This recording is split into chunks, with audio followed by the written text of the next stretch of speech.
Between Wing and Water. It was going to be a long flight. I was in the bookstore, my fingers thumbing from one spine to the other, trying to find a title that would keep me occupied on the 2-hour flight from California to Colorado. I couldn't find a single one. They were all bestsellers at the time, books with millions of copies in print, all paperback. They would be replaced in a month's time by the new bestsellers, to be forgotten in the bargain bins. Then I came across an interesting novel inside the nonfiction section. It was titled Into the Bermuda Triangle. What really intrigued me was that it was the very last copy. On the cover was an ominous triangle diagram, blood red. I cracked it open onto the title page and didn't close it until I was safely on the plane, my soda and pretzels set out before me on my little tray. As the fasten seatbelt sign dinged off, I happened upon the chapter about Flight 19, the lost team of Avenger fighter pilots that had disappeared over the Atlantic on December 5th, 1945. It had been a simple mission, to say the least. Lieutenant Charles Carroll Taylor was to instruct a total of 4 students in a simulated course from Fort Lauderdale, Florida, east to a small strip of islands called Hen and Chicken Shoals, then south to the Bahamas, and then west back to the Florida coast, in a perfect triangle demonstration. He was only there as an instructor, to watch over his trainees and make sure they weren't falling behind. Their main lesson was to learn the art of dead reckoning, which involved picking out their exact location based on their last recorded time interval. So if they had left the Keys at 13:30 exactly, they should have known that another 20 minutes would bring them 67 miles due east. Everything had gone as planned until the return trip, where a strange mist, spreading as far up and down as they could see, fell upon them and forced them further and further apart. The lieutenant began to lose radio communication with his students, and they were all experiencing the same sort of phenomena. Their radios went in and out, and their compasses faltered. And not just the heading indicator, which was the common electric compass. The magnetic compass, completely free of any power sources, were unreliable as well. Through garbled radio transmissions to Fort Lauderdale Naval Base, the lieutenant told his story. This is Lieutenant Charles Carroll Tyler, Flight 19 reaching FT-74. I don't know where we are. We must have got lost after that last turn. This is FT-74. Please identify your coordinates so someone can help you, the radio sang back. After a long moment of static, the controller tried again. FT-28, this is FT-74. What is your trouble? I triggered the switch and sucked in air, not knowing how to continue. I looked down at my controls and decided that I would start there. Both of my compasses are out, and I am trying to find Fort Lauderdale, Florida. I craned my neck to peek out the smoky glass. The outside was just as smoky, since there was a determined shroud of fog following me. I did catch fragmented hints of civilization below me, coming in and out like jigsaw pieces. I am over land, but it is broken, and I don't know how to get to Fort Lauderdale. I did seem sure of myself over the radio, but in reality I was not positive about my location over the Florida Keys. It would make sense, since I had been headed west. Yet that was when my compass had been fully functional. I tapped the plastic cover and watched as the needle whirred crazily, stalling and then speeding up again. I wondered where I had gone wrong. I was entirely familiar with the Avenger torpedo aircraft. I'd had more than the necessary flying hours to call myself an experienced pilot. It was a simple mission, to say the least. I was to instruct a total of 4 students in a simulated course from Fort Lauderdale east to a small strip of islands called Hen and Chicken Shoals, then south to the Bahamas, and then west back to the Florida coast, in a perfect triangle demonstration. I was only there as an instructor to watch over my trainees and make sure they weren't falling behind. Their main lesson was to learn the art of dead reckoning, which involved picking out their exact location based on their last recorded time interval. So, if they had left the Keys at 13:30 exactly, they should have known another 20 minutes would bring them 67 miles due east. Everything had gone as planned until the return trip, where a strange mist, spreading as far up and down as I could see, fell upon us and forced us farther and farther apart. I began to lose radio communication between the students that were supposed to be at my nose and tail. The only ones I could still speak with were on my left and right wings, and they were experiencing the same sort of phenomena. Their radios were going in and out, and their compasses were faltering, and not just the heading indicator, which was the common electric compass.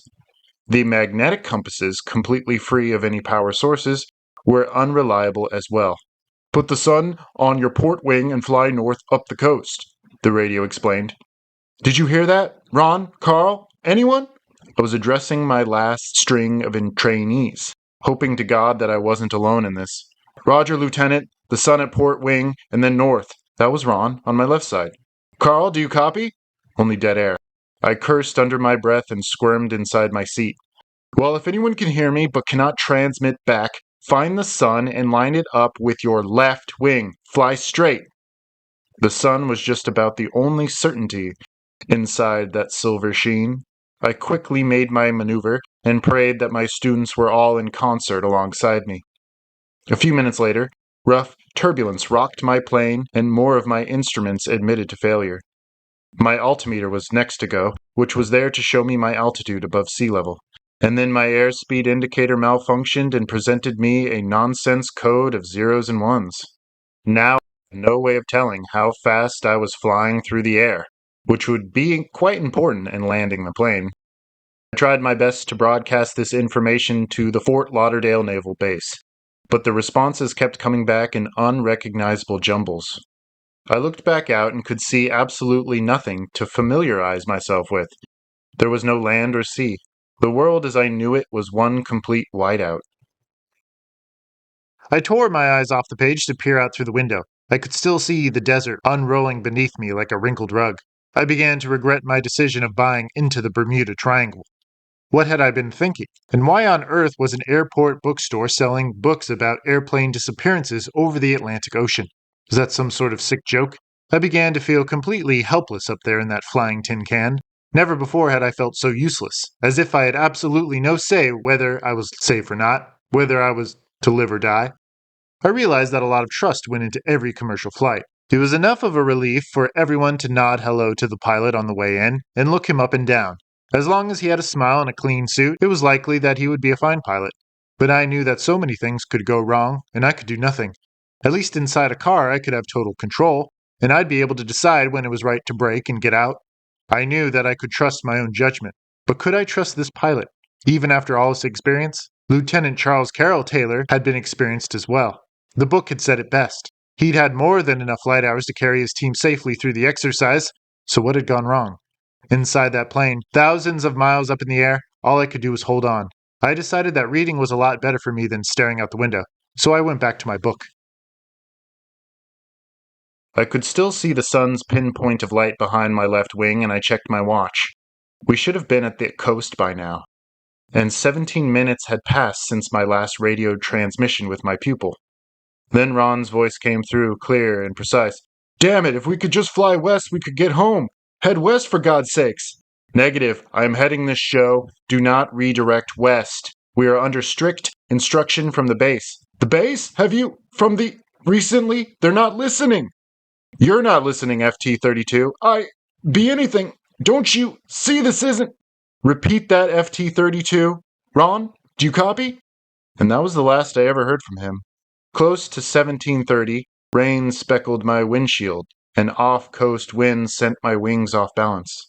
It took more than my remaining strength to keep them aligned with my altitude indicator, which served as my virtual horizon, giving me a good idea of how parallel I was with the Earth. This was my last instrument properly functioning inside my cockpit, save for my fuel gauge. I was running on empty. There was maybe an hour left of flight time, and I needed to act fast. We had started the flight exercise a little after 13:40 that afternoon, and we were now 2 hours over schedule. I finally decided to take Ron's suggestion into practice. I thumbed the radio and tried to pronounce my words confidently and without strain. "We'll fly 270 degrees west until landfall or running out of gas. We'll have to ditch unless landfall. When you reach less than 10 gallons, start to descend." I had completely lost track of the sun. The silver mist had taken on a grayish hue, dark and unyielding. The rain had let up, but not the wind. With each turbulent rip, I would yelp helplessly into my mask, straining my every muscle in my arms and legs to keep the control wheel steady. I was up and out of my seat, my seat belts forgotten, throwing all my weight back and away from the controls, praying desperately under my breath. Ahead of me, the clouds were taking on a new shape. At first I thought it was my imagination, but a good-sized bowl was beginning to form, collapsing in on itself like a narrow funnel. The funnel evolved into a tunnel, braided with tongues of slick electric bolts, reaching unseen into the darkest of pits. I was headed straight into it, and I could do nothing. I was too busy trying to keep my nose level. I couldn't even begin to turn left or right, not when I didn't know where the sky ended and where the sea began. As I entered the churning tunnel, I lost all control of my muscles. I plopped back into my seat and my arms were dormant at my sides. My chin dropped to my chest and my eyes clouded. All I could do was watch as some invisible force supported my wings and carried me safely through the bright lightning flashes. None of the 5 bomber pilots had ever been found, and neither had their planes. Since that fateful day in 1945, 120 more planes had shared Flight 19's fate, and 70 different ships. Some of the vessels had been found, either submerged or floating completely unmanned, but with no human remains. On a great majority of these occasions, a strange white mist had appeared out of nowhere at all, a blanket that seemed to follow the planes and ships as though attached to them. Just like clockwork, the compasses would fail, and then communications would cease. What was the explanation? Was the mist like a portal to another dimension, swallowing up ships and spitting them out? Or were these pilots and captains simply getting lost, to ultimately run out of gas and crash into the sea? But where were the bodies? Where was the evidence? I placed the book atop my tray and dared to look outside the picture window. I wasn't surprised to see that everything was white. I wasn't sure whether it was fog or if it was just a plume of clouds, but it didn't matter to me. It couldn't have come at a worse time.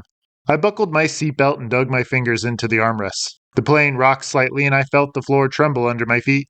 I wanted to grab the handheld phone in my seat in front of me, the one with the credit card swipe, and report to the base that I was lost and I didn't know how to get home. I could almost imagine Lieutenant Charles Carroll Taylor answering the distress call with a warm, neighborly welcome. "You too?" he would say through a crackle of static. "I guess we'll be seeing each other soon then." I must have lost consciousness, because when I shook myself awake, I was being spit out of the tunnel, and my hands were able to grasp the wheel once again. The mist had dispersed. I could clearly see the ocean below me and an incoming stretch of land, emerging out of the sea like a jagged hulk of rock. The sun was positioned directly in front of me, which was strange because it had just been at my back, and it should have been ready to set close to the horizon. What was even stranger was that the sun was burning red. I checked my watch and saw that it was 1 p.m. My instruments were all working normally, except for the compass, whose needle sat perfectly steady, only it was pointing south. I switched on the radio and a voice burst through. "Tuesday, December 8th, 1945. KPPL radio. Still no news on the lost Flight 19 that went missing from Fort Lauderdale Naval Base on December 5th of last week. They are thought to have vanished without a trace in a strange coastal mist somewhere in the Atlantic. Of the 5 planes that left that afternoon, none have been found. If you get a chance to pick up the most recent issue of Argosy magazine, you'll find a story on Flight 19.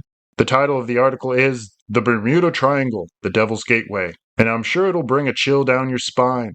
Then the broadcast faded out into static. I landed my bomber on a stretch of desert land, too arid and bare to belong to the Keys, or any of the islands for that matter. There was no civilization anywhere to be seen, no buildings, vehicles, or radio towers of any kind. It was only vast desert as far as the eye could see. I stripped off my mask, forgetting the radio completely. I was too afraid of hearing more shaking newscasts, preaching to the masses of my very disappearance some 3 days ago. I fell out of my fuselage in a state of disorientation, crawling hand over knee across wasted sand, toward the sea, back toward the sea.